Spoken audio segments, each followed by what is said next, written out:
Siapa aja Bu orangnya? Nah, ini ada tokoh-tokoh perumus utama atau panitia 9 tersebut. Yang pertama, udah pada familiar belum sama tokoh yang pertama? Ya, tokoh pertama itu ada Insinyur Soekarno. Nah, beliau adalah ketua dari panitia 9. Beliau juga merupakan pencetus nama Pancasila. Beliau adalah pemimpin yang berani dan pantang menyerah. Jadi diingat ya, ketua dari panitia 9 itu adalah Insinyur Soekarno. Dan pencetus nama Pancasila itu adalah Insinyur Soekarno. Terus yang kedua ada Dr. Andes Muhammad Hatta, yaitu beliau merupakan wakil presiden pertama. Nah, wakil presidennya itu Dr. Andes Muhammad Hatta. Kalau presiden pertamanya siapa? Soekarno. Iya betul.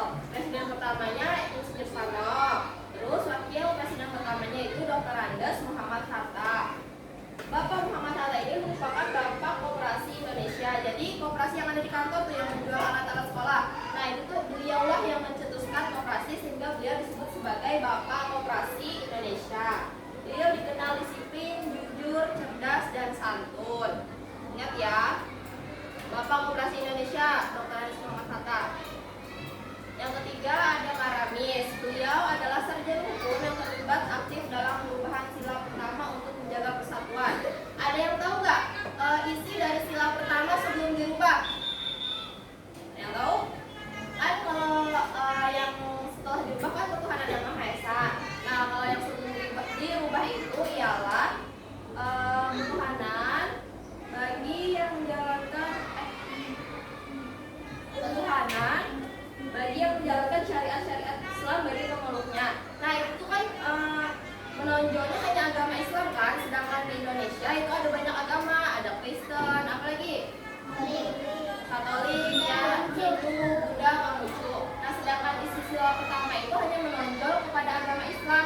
Lalu dirubahlah, direvisilah sila pertama tersebut sehingga secara umum tidak menonjol ke agama Islam saja, tetapi juga menonjol ke agama lain. Terus yang keempat ada Adipusno Cokrosioso. Nah, beliau adalah penantaman Piagam Jakarta. Jadi Piagam Jakarta itu anak-anak merupakan yang sering kita baca pas upacara bendera yang pembukaan undang-undang. Nah itu tuh dulu namanya Piagam Jakarta. Nah beliau adalah sosok disiplin yang sangat mencintai tanah air. Nah terus tokoh yang kelima yaitu ada Muhammad Yamin. Selain Maramis, Muhammad Yamin juga merupakan ahli hukum dalam panitia 9. Beliau juga termasuk sastrawan, memiliki wawasan luas dan semangat besar dalam mempersatukan bangsa. Terus yang keenam ada Ahmad Subarjo. Beliau merupakan diplomat yang berperan penting dalam peristiwa Rengas Dengklok. Ada yang tahu apa itu peristiwa Rengas Dengklok? Nah, jadi peristiwa Rengas Dengklok itu merupakan peristiwa saat Insinyur Soekarno itu diculik ke daerah yang bernama Rengas Dengklok. Nah, jadi Insinyur Soekarno itu diculik oleh para tokoh muda karena paksaan agar Insinyur Soekarno itu cepat memproklamasikan kemerdekaan Indonesia. Karena pada saat itu Jepang, musuh kita Jepang itu sedang jatuh lah, ibaratnya kondisinya lagi buruk, sehingga para tokoh muda itu kemudian menculik Insinyur Soekarno ke Rengas Dengklok agar Soekarno cepat memproklamasikan kemerdekaan. Yang ketujuh ada Kiai Haji Wahid Hasyim. Nah beliau ini merupakan anggota termuda dari panitia 9. Beliau merupakan sosok religius yang rajin belajar dan sangat mencintai tanah air. Terus yang ke-8 ada Abdul Hamid Zakir. Beliau merupakan tokoh Islam yang gigih, sederhana dan selalu menghormati orang lain. Tokoh yang terakhir itu ada Bapak Agus Salim. Nah beliau dibilang sebagai the grand old man, artinya beliau itu orang tua yang sangat dihormati di panitia 9. Buat pian tahu sepuh lah, tahu. Nah Bapak Agus Salim ini disebut sebagai sepuh atau disebut sebagai the grand old man di panitia 9. Beliau mahir banyak bahasa, terus sangat cerdas dan teguh pada ajaran agama. Nah kan kita sudah belajar tentang tokoh-tokoh perumus Pancasila kan. Nah kita akan mempelajari lagi nih sifat-sifat yang dimiliki para tokoh ini. Sifat yang pertama itu ada apa? Ini apa?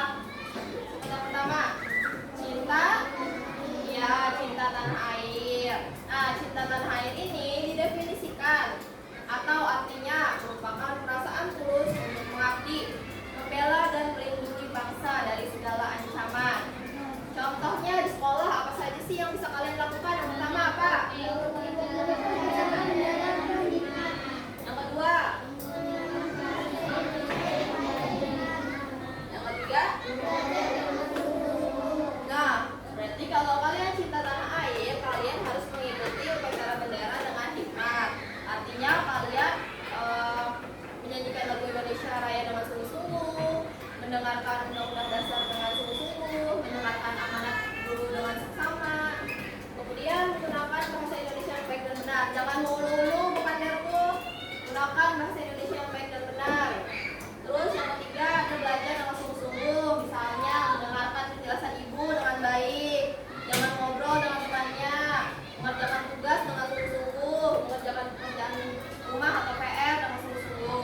banyak sebenarnya brand-brand atau merek-merek tertentu ini yang baik dan yang bagus dan berkualitas. Terus misalnya kalian mau beli buah-buahan dan sayur-sayuran, belilah misalnya di pasar lokal, itu kan dari petani-petani lokal.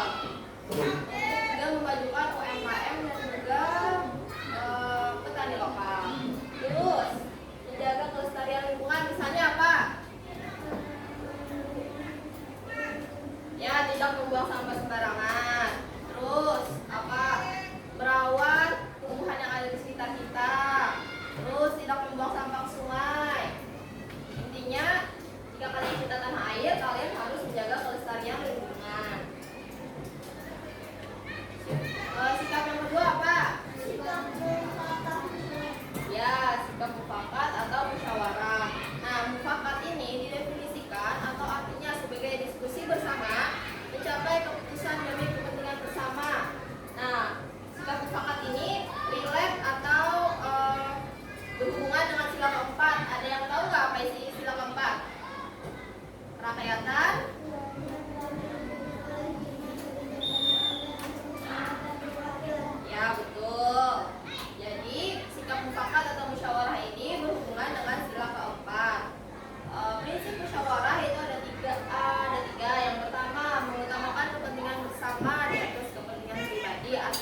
kegiatan 2 yaitu kalian disuruh jawab pertanyaan. Ada 2 pertanyaan. Apa peran Insinyur Soekarno dalam perumusan Pancasila dan apa peran Muhammad Hatta?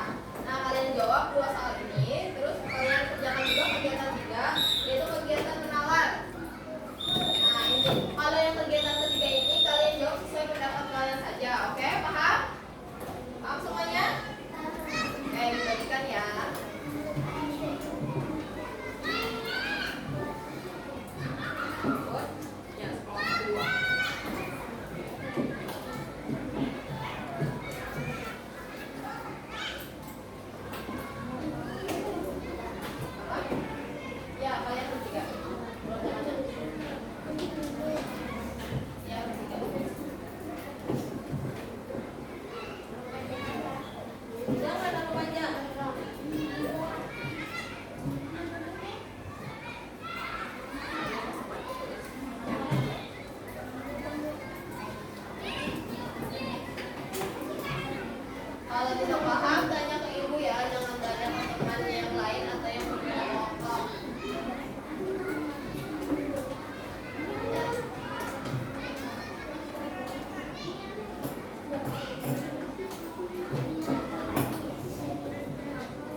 Sikut kayak gini.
beliau